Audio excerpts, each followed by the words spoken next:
Assalamualaikum. Hai guys. Ramai juga yang minta Brahmin komen sikit tentang ucapan Yang Amat Berhormat Perdana Menteri Malaysia ke-10 Datuk Seri Anwar Ibrahim berkaitan dengan Ashabul Kahfi. Sampaikan ada juga yang menghukum beliau sebagai pemimpin yang sesat. Okey, untuk isu ni Brahmin minta sangat-sangat kita ketepikan seketika sentimen dan juga bendera-bendera politik. Tak kira lah bendera biru muda ke, biru gelap ke, hijau ke, merah ke, oranye ke, kita letak tepi seketika. Kita utamakan ilmu. Bukan apa, teringat kepada salah satu tulisan almarhum Dr. Yusuf Al-Qaradawi dalam Nahdlatul Islamiyah ataupun kebangkitan Islam, di antara perbezaan yang terpuji dan juga perpecahan yang tercela. Kata beliau, di antara punca berlakunya perpecahan yang tercela adalah disebabkan ketaksuban kepada sesuatu kumpulan. Jadi dibimbangi kecenderungan kita kepada sesuatu kumpulan menyebabkan kita jadi taksub, jadi kita buta kepada fakta dan juga ilmu. Okay guys, so kita back to the issue. Isu ni kita boleh lihat pada sekurang-kurangnya 5 dimensi. Pertama, adakah benar PMX menyebut bahawa Ashabul Kahfi beragama Kristian? Kedua, bila sebenarnya berlaku peristiwa Ashabul Kahfi? Zaman mana? Ketiga, bolehkah kita samakan di antara Kristian, Nasrani dan juga Masihi? Keempat, apakah agama kepada Ashabul Kahfi? Dan yang kelima, adakah benar Ashabul Kahfi diceritakan di dalam kitab Bible? So let's go one by one. Pertama, benar atau tidak, betul ke PMX menyebut agama Ashabul Kahfi adalah Kristian? Secara jujurnya, Brahmin tengok banyak kali jugalah dan tak tahulah telinga Brahmin pekak ke, ada masalah ke apa ke. Tapi setakat Brahmin dengar, PMX tak sebut pun agama Ashabul Kahfi adalah Kristian. Yang dia sebut adalah Ashabul Kahfi berlaku di zaman Kristian. Jom kita tengok. Kerana sebenarnya sejarah dalam cerita Cave Kahfi itu zaman Kristian. Tetapi diberikan nilai yang baik bahawa ada pemuda-pemuda masa itu Kristian. Kan? PMX sebut Ashabul Kahfi berlaku di zaman Kristian. Bukannya agama Ashabul Kahfi adalah Kristian. Okey, tak puas hati lagi, kita dengar sekali lagi. Kerana sebenarnya sejarah dalam cerita Cave Kahfi itu zaman Kristian. Zaman Kristian. Jadi di sini, tak timbullah isu PMX mengkafirkan Ashabul Kahfi. Maknanya kalau kita nak bincang dari sudut politik, habis. Tapi macam Brahmin sebut tadi, kita bukannya nak bincang mengikut sentimen politik, tapi kita ikut pada dasar ilmu. Which comes to number 2. Pada zaman bilakah berlaku Ashabul Kahfi? Para ulama' berbeza pendapat. Ada yang mengatakan berlaku sebelum Masihi, iaitu sebelum kelahiran Nabi Isa AS. Dan ada juga yang menyatakan Ashabul Kahfi berlaku semasa zaman Masihi. Antara ulama' yang menyatakan bahawa Ashabul Kahfi berlaku sebelum Masihi, antaranya adalah Ibnu Qutaibah di dalam kitabnya Al-Ma'arif. Al-Ma'arif ni adalah antara kitab ensiklopedia Arab terawal di dalam dunia. Dan beliau menyatakan bahawa Ashabul Kahfi berlaku sebelum Masihi. Manakala yang mengatakan bahawa Ashabul Kahfi berlaku semasa Masihi seperti Ibnu Ashur, Ibnu Ishaq dan juga Ibnu Kathir. Dalam erti kata lain, tak salahlah kata PMX bahawa Ashabul Kahfi berlaku di zaman Kristian, iaitu Nasrani. Maka di sini kita masuk pula kepada poin ketiga. Bolehkah kita samakan Kristian dan juga Nasrani ataupun Masihi? Sebenarnya, agama asal kepada Kristian adalah Nasrani ataupun Masihi. Maksudnya, Nasrani dan juga Masihi adalah dua benda yang sama, merujuk kepada pengikut yang beriman kepada Nabi Isa AS. Sehinggalah berlaku penyelewengan kepada agama Nasrani, iaitu wujud kepercayaan kepada Trinity, iaitu Tuhan ada 3 yang merujuk kepada Jesus Christ, Holy Ghost dan juga Mary. So, secara umumnya, mereka memang related.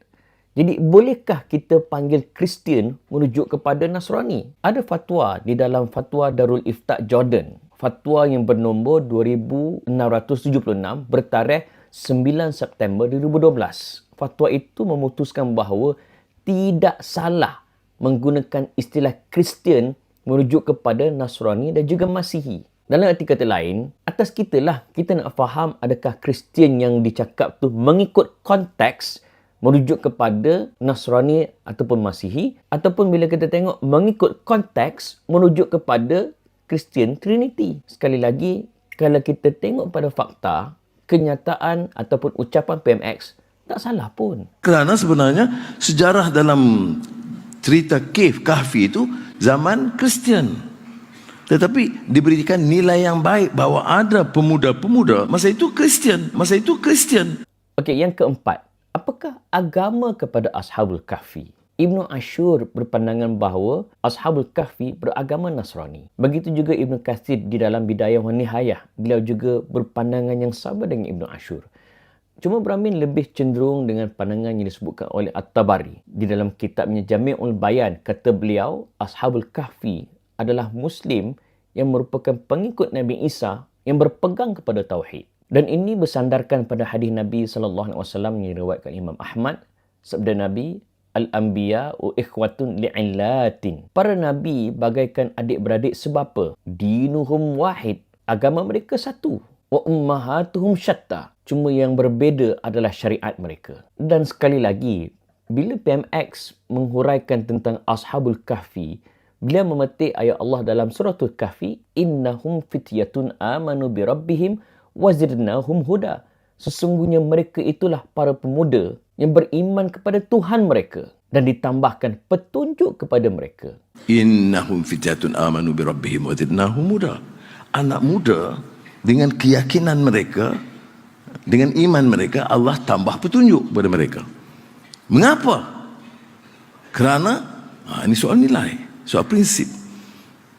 Dia tidak terpukau dengan kuasa dan kezaliman dan penindasan dan penipuan, porak-poranda di luar.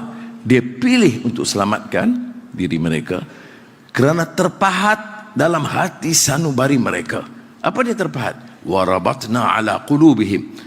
Terpahat di hati sanubari mereka hanya keyakinan dan kekuatan Allah yang menjadikan langit dan bumi. Dan yang kelima, adakah kisah Ashabul Kahfi ataupun ada cerita yang seumpama dengan Ashabul Kahfi diceritakan di dalam Bible?